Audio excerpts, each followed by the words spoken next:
At the beginning of the series, we meet a guy named James. The first thing we see is James waking up in the middle of a desert. He's as surprised as we are, wondering, how did I get here? Strange visions flash through his mind, and he sees himself not in the desert, but back in New York, where he used to live. But something happened to him, something that brought him here. What exactly happened? Well, my friends, that's something you'll find out later in the series. So make sure to stick around because the climax is going to be mind-blowing, and you'll have a great time watching it all unfold. Now, before James can figure out what's going on, he suddenly hears gunshots nearby. An old man named Mark is being chased by some men with dogs. They're trying to capture him. In the chaos, Mark is shot and badly injured. James, even though he's confused and scared, shows courage and manages to drag Mark to safety in a cave, far from the goons. Inside the cave, Mark, breathing heavily, tells James, "You're new here, aren't you? I don't have much time left, but I need you to do something for me. Go to the village and find a girl named 554. Tell her that Mark escaped. But please don't tell her that I died. I don't want her to lose hope." With those final words, Mark takes his last breath. Now, my friends, the place where James finds himself is called the village, and here, people don't go by regular names. They're identified by numbers. That's why Mark asked James to find the girl named 554. But to make things easier for us, let's give her a real name, like Mary. Sounds good, right? So Mary it is. James, feeling sad, first buries Mark near the cave, performing a simple ritual to honor him. Afterward, he sets out toward the village, which is more like a small town. Once he arrives, he hops into a taxi and asks the driver, whose name is Max, to take him to the nearest train station. Max, looking confused, replies, "Sir, what train station? There are no stations around here. I only drive locally." Friends, hearing this, James becomes even more confused and shocked by everything happening to him. He gets out of the taxi and walks into a club, hoping to find out where exactly he is and if there's a railway station nearby. But before he can ask anyone, he hears the sound of dogs barking and realizes the same goons are nearby. Scared for his life, he quickly runs out, afraid they'll kill him just like they did Mark. James rushes back to Max's taxi, hiding inside, and urgently tells him, "There's someone named Mary here. I need to find her." Friends, as you remember, Mary's number is 554. That's why he's looking for her. Max drives him to a small restaurant where Mary,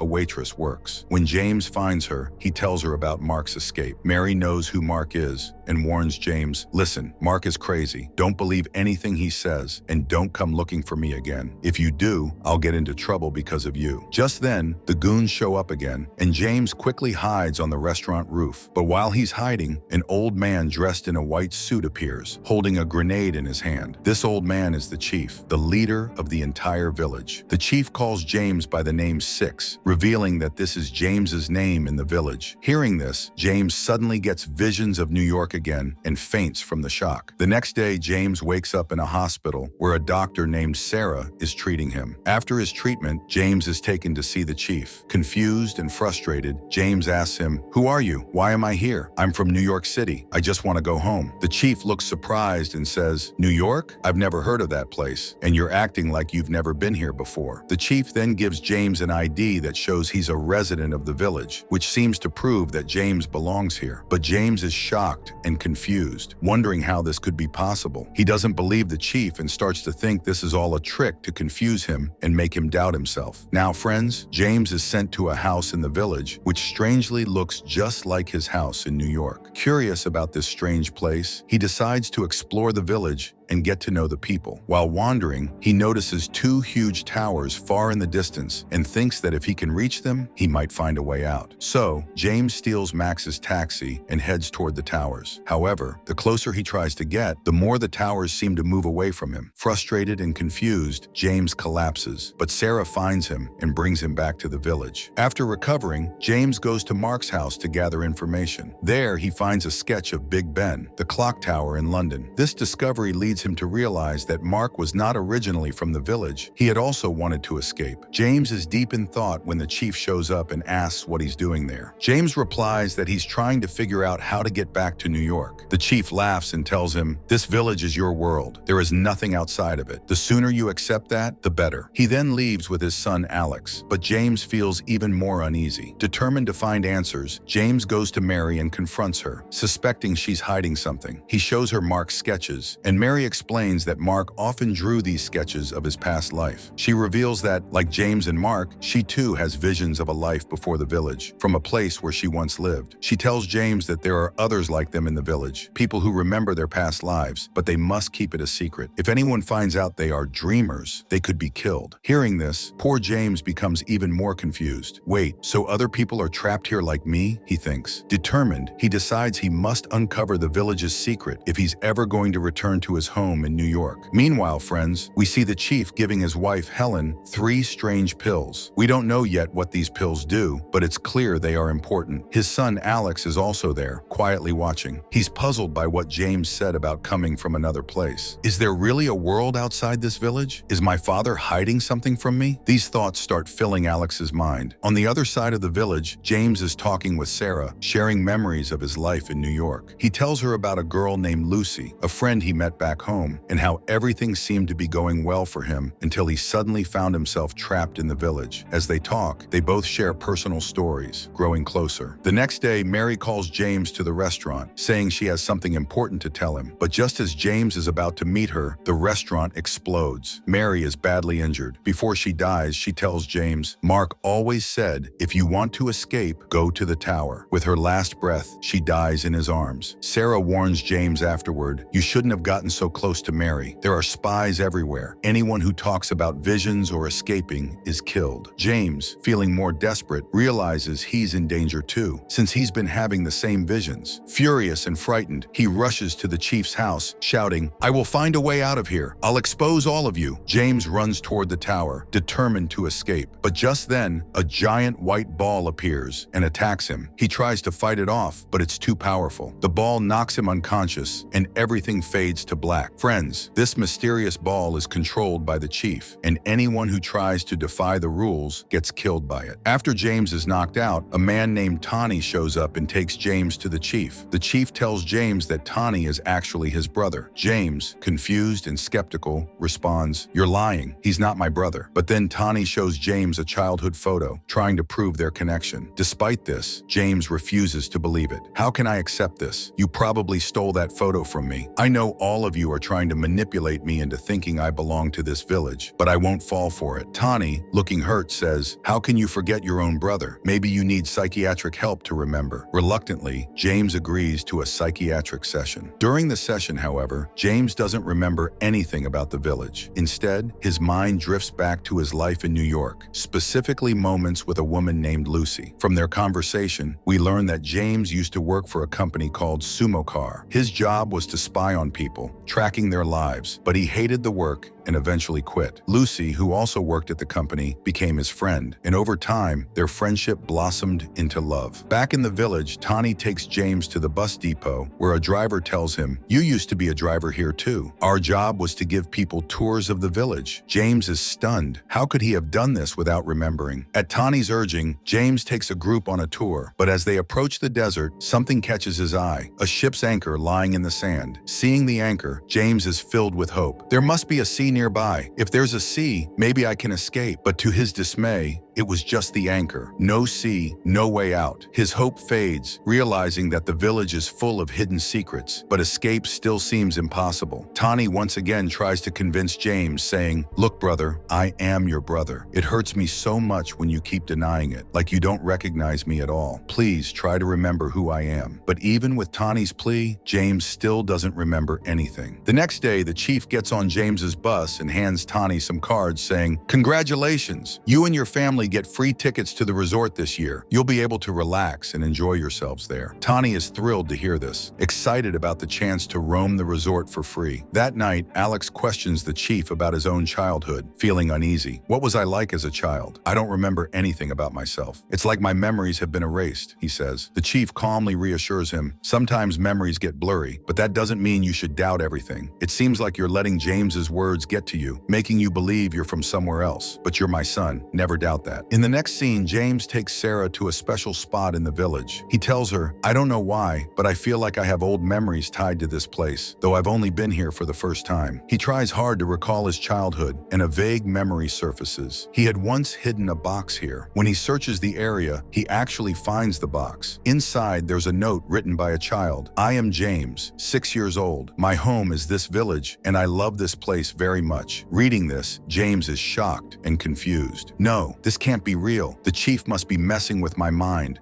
trying to make me believe I'm from this village. He probably did the same to others, convincing them. Those who don't believe, he has them killed, like the dreamers." But Sarah responds gently, "I think you're imagining things, James. Maybe you're overthinking it. You're from here, and it seems your childhood was spent here too." Well, friends, what do you think? Is James really from the village, or has he been placed here from somewhere else? Let us know your thoughts in the comments. And if you didn't share your opinion yet, no worries. In the next scene, a girl named Tnie approaches James and says, "I've heard the sound of the sea many times during the tours. I thought you might believe me, so I wanted to tell you. I'm sure there's a sea beyond the desert." James is surprised by this. Could it really be true? But when he and Tnie go to check, there's no sea, just the same dry desert. Later, Tnie and the others prepare to leave for the resort, with James driving the bus. But as they're on their way, James sees the towers again and decides to steer the bus toward them, hoping they might lead to a way out. Unfortunately, just like before, he ends up back at the anchor in the desert. Tnie tries to reassure him, "Brother, how many times do I have to tell you? There's no second life, no other world. It's all in your mind. I'm your brother. This is the truth." Hearing this, James starts to doubt himself. Maybe Tnie is right. Maybe he's been imagining everything. But when they arrive at the resort, Tnie seizes the moment to tell James the real truth. "Look," he says, "I need to come clean. I'm not your brother. The chief threatened me, forced me to pretend. The chief watches over everyone in the village. But here, away from his eyes, I can tell you the truth. I get visions of another life too. I believe only you can help me escape from this place. That's why I'm telling you everything now." Friends, after hearing this, James becomes convinced that all the people in the village have been brought there from somewhere else, just like him. Realizing this, he, Tnie, and Tnie set off once more to search for the sea, and this time they find it. The joy they feel is indescribable. But just as Tnie reaches the sea, the same white ball appears and attacks him, taking his life. James is heartbroken, especially because his own brother had drowned in a similar way during his childhood. The sight of Tani's death brings back painful memories. In the next scene, an undercover detective named William brings James to meet with the chief. The chief offers James a new job, saying, "I know you're searching for people who have visions, and that's exactly what I want you to do. You'll work with William, keeping an eye on these individuals, collecting data on their visions and what they're doing. I'll tell you who to watch." James, still wanting to uncover the truth about the dreamers, agrees to the job, though he suspects the chief might have an ulterior motive. His first task is to monitor a history teacher whom the chief believes is a dreamer. James goes undercover as a teacher at the same school and tries to talk to the history teacher, hoping to learn if she really experiences visions. However, the teacher doesn't reveal anything about having visions. Afterward, James takes over a class for the children, and to his surprise, he finds out that the children have created their own surveillance devices to spy on the villagers. Impressed by their intelligence, James says, "If you're all this clever, I have a new task for you. I want you to investigate what's really happening in the village. Watch anyone suspicious and bring me information." The children, eager for a challenge, agree to help. Meanwhile, the chief gives his wife, Helen, another pill, which causes her to regain consciousness. They spend some time together, but soon after, she becomes unconscious again. It's unclear what's happening to Helen, and there's a mystery surrounding her condition. But friends, we'll find out more about that soon. Just be patient. James finds William's diary and discovers that the chief had ordered him to monitor both James and Sarah. The chief had placed William with James under the guise of helping, but it was really to spy on them. James realizes that the chief had grown suspicious of Sarah because of how often they were meeting. James and William then begin spying on the history teacher with a hidden camera, but the teacher finds out and takes his own life in front of it, shocking them both. Meanwhile, the chief discovers a hidden camera in his own home, realizing someone is spying on him. Furious, he wonders who would dare keep an eye on him. The next day, Max notices a strange, large hole in his garden and has no idea how it got there. James later visits Sarah's house and finds a camera hidden on the roof, realizing that William had been spying on them, likely on the chief's orders. The chief, growing paranoid, summons William and asks who could have placed the camera. William initially suspects James, but then says, "Actually,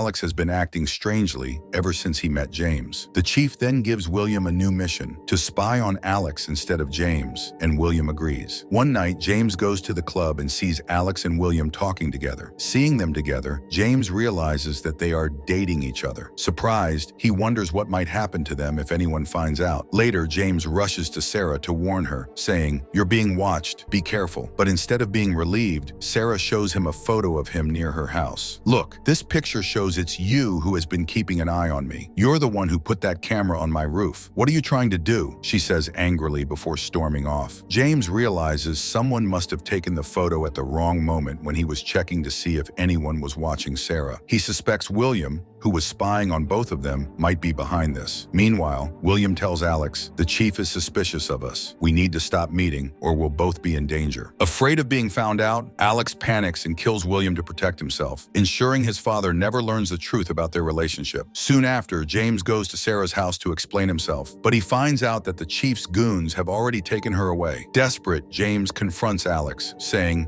"I need to save Sarah. Tell me where she is, or I'll tell your father about you and William." Panicked, Alex confesses, "Anyone my father suspects is sent to the tunnel. It's a place where dreamers are kept, and their lives are taken there. I'll pretend you're a dreamer and take you there. That way you can save her." Friends, now you might be wondering why the chief knows that James is a dreamer, but doesn't harm him, while he goes after the other dreamers. We'll find out the reason soon enough. For now, James pretends to be a dreamer and is sent into the tunnel. Inside, he encounters one of his students, the same student who had started spying on the chief. When the chief found out, he had her sent to the tunnel as well. The student leads James to Sarah, but just as they reunite, the deadly white ball appears, ready to kill them. Fortunately, all three manage to escape before the ball can strike. In the next scene, James receives an invitation to a marriage bureau. At Sarah's request, James agrees to go, and upon arrival, he is shocked to find that the girl chosen for him is none other than Lucy, the same Lucy he remembers from New York, who had appeared in his dreams and visions. James is stunned, unable to believe that Lucy could be here. But there's something different about her. Lucy is blind, and she has no memory of ever living in New York. When James talks to her, it becomes clear that, like him, Lucy was brought into the village and made to believe that she belonged there. Now, Lucy accepts her life as a resident of the village, not realizing she had a different past. Meanwhile, the chief meets with Sarah and says, "I know you care about James. If you want to keep him alive, you'll have to do something for me. In exchange for this, I'll let both you and James go free." Feeling trapped, Sarah agrees to the chief's demands, desperate to save James. James brings Lucy to his house and tries to remind her, "We've met before, in New York."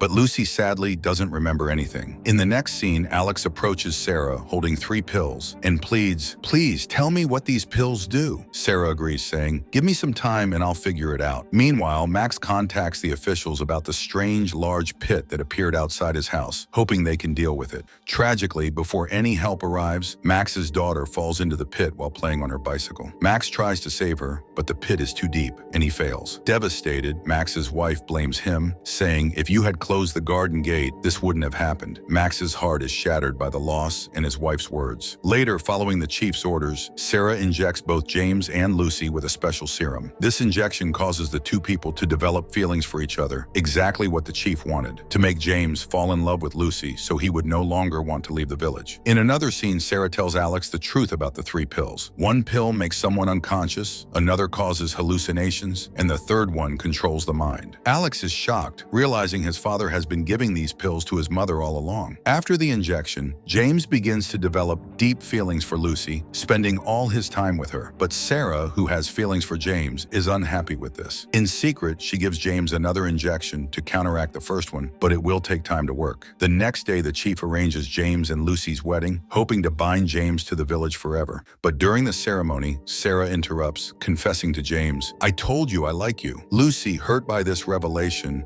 runs off in sadness. When James follows her, Lucy reveals the truth. "Yes, I am the Lucy from New York, but the chief forced me into this. He brought me here to make you stay, and I played along. Please forgive me. I've been deceiving you." Overcome with guilt, Lucy jumps into the pit and takes her own life. Max, who had come to the pit with the intent of taking his own life due to the grief over losing his daughter, witnesses this. He is in deep depression. James comforts him, saying, "Taking your life won't solve anything. Please listen to me. We will find another way." James's words bring Max back from the brink, and he agrees to keep going. After some time, James storms into the chief's house filled with anger. "You forced Lucy to take her own life. James says. You are responsible for her death, and I will take revenge. Friends, as night falls, Alex is at the club and the chief approaches him. Alex, suspicious, confronts his father, saying, I want to know the truth about this village. I feel like you're hiding a lot from me. The chief responds, go talk to your mother. She will tell you the truth. He hands Alex the key to the room where he keeps the pills, suggesting that Alex will find answers there. Meanwhile, Sarah's visions have intensified, and she begins seeing a mysterious girl with a cardboard box over her head. James arrives at Sarah's place, attempting to get close to her, but Sarah, troubled by her visions, pushes him away. Later, James returns to Sarah's house and Sarah reveals something disturbing. You came here before and tried to do something terrible to me. James is shocked and confused. Why would he ever do such a thing? Distressed by the accusation, James turns to Max for help. However, Max is furious. We just had a fight and now you're back here again? Max says, angry and confused. James, feeling lost, suddenly sees another version of himself, another James. He starts chasing this other James, leading to a physical fight between them.